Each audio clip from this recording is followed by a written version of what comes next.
Reading या writing fill in the blanks करते हैं। क्वेश्चन आपकी आंखों के सामने है, पहले 2 मिनट्स लीजिए, इसको सॉल्व करिए, फिर उसके बाद मैं इसको एक्सप्लेन करूंगा। ईमानदारी के साथ कमेंट कर दीजिए कि आपके क्या आंसर्स हैं।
आई होप गाइस आपने सॉल्व कर लिया होगा। 2 मिनट्स मैंने इसलिए दिए हैं, हमें ट्राई करना है एक रीडिंग और writing fill in the blanks 2 minutes या मैक्सिमम 2.5 मिनट के अंदर सॉल्व करना है। कई बार डिफिकल्ट क्वेश्चंस आ जाते हैं तो टाइम कंज्यूम ज़्यादा हो जाता है, but you have to try to solve one question within 2 minutes ताकि हम बाकी क्वेश्चंस के ऊपर ध्यान दे पाएँ।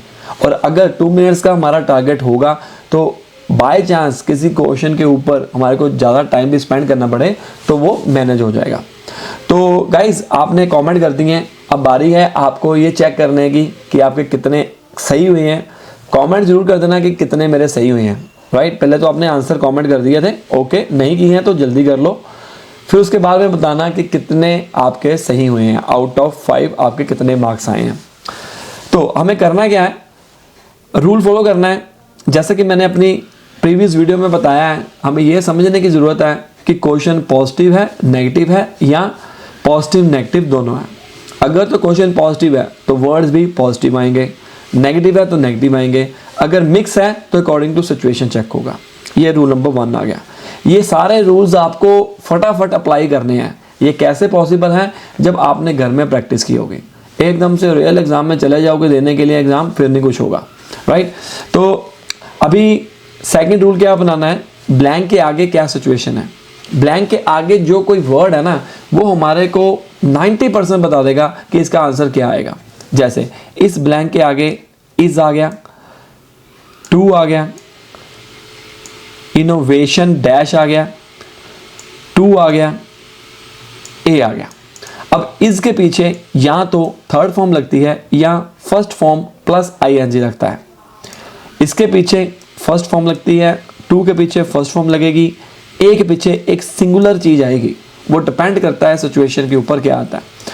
अगर हम देखें इसके पीछे क्या है, फर्स्ट फॉर्म थर्ड फॉर्म आएगी या प्लस आईएनजी वाला आएगा। बाकी डिपेंड करता है कि क्या सिचुएशन। अब इस केस में देखो कोई वर्ब है ही नहीं है, तो हम क्या करेंगे, हम सिचुएशन को समझेंगे। In the world of technology, very simple. Third rule क्या है, अगर फर्स्ट रूल नहीं काम किया, ओके, सेकंड पे चले जाओ। सेकंड रूल इस केस में नहीं काम कर रहा है क्योंकि हमें first form of verb first blank के ऊपर थर्ड फॉर्म चाहिए थी, या वर्ब की फर्स्ट फॉर्म प्लस आईएनजी। ये ग्रामर रूल्स है। अगर आपने मेरी वीडियो नहीं देखी है ग्रामर रूल्स की, वो जरूर चेक कर लेना क्योंकि उसके अंदर मैंने काफ़ी चीज़ें एक्सप्लेन की हुई हैं अच्छे ढंग से। जो भी कोई दिक्कत आती है ना, आप यूट्यूब के ऊपर सर्च कर लिया करो, जैसे कि PTE reading fill the blanks by Nikhil sir, summarise spoken text tips and tricks by Nikhil Arora या निखिल PT या PT बाय निखिल, कुछ भी आप PT के रिलेटेड बस मेरा नाम पीछे डाल देना, आपको हिंदी, इंग्लिश, पंजाबी तीनों लैंग्वेजेस में वीडियोस आ जाएंगी। In the world of technology, innovation is dash to staying ahead of the competition। Third rule मैं बताने वाला था कि अगर हमारे को फर्स्ट 2 रूल से नहीं मिलता है, थर्ड रूल ये है कि आप इसको रिलेट कर दो रियल लाइफ के साथ। एक्चुअली में क्या सिचुएशन है, अब देखो, इन द वर्ल्ड ऑफ टेक्नोलॉजी, ठीक है, आजकल के टाइम की बात कर रहा है कि आजकल टेक्नोलॉजी का जमाना है। Innovation is dash to staying ahead of the competition. Innovation क्या है हमारे लिए, क्या है, ऑप्शंस में चेक करते हैं। डेट्रीमेंटल, अब ऐसा भी हो सकता है कि भाई आपको ऑप्शंस में से जो ऑप्शंस दिए हैं उनके मीनिंग ही ना पता हो, जिनके पता है वो पुट करके देखो। रिमेंबर वन थिंग गाइस, 3 एक ही कैटेगरी के होंगे, जो एक ऑप्शन होगा वही आंसर होगा। जैसे 3 नेगेटिव होंगे, 1 पॉजिटिव होगा, या 3 पॉजिटिव होंगे, 1 नेगेटिव होगा, अलग कैटेगरी का होगा, वही आंसर होगा। जैसे डेट्रीमेंटल ऑप्शनल नहीं है, इररेलेवेंट ये नेगेटिविटी। हर एक ऑप्शन को 2 कैटेगरी में बांट लो, पॉजिटिव, नेगेटिव। इररेलेवेंट मतलब नेगेटिविटी, ऑप्शनल की जरूरत नहीं है, ऑप्शनल है, डेट्रीमेंटल नेगेटिव। सो तीनों वर्ड्स जो हैं डेट्रीमेंटल, ऑप्शनल, इररेलेवेंट, ये एक ही कैटेगरी के हैं। बचा क्या हमारे पास, इसेंशियल। और हमें अपने आंसर को पक्का करने के लिए ये देखना पड़ेगा कि क्या एसेंशियल पुट करने से मेरी जो सेंटेंस है वो बन जाती है। जैसे in the world of technology innovation is essential to staying ahead. Yes, बहुत ज़रूरी है इनोवेशन आगे बढ़ने के लिए आजकल के इस कंपटीशन ज़माने में। तो answer for first is essential.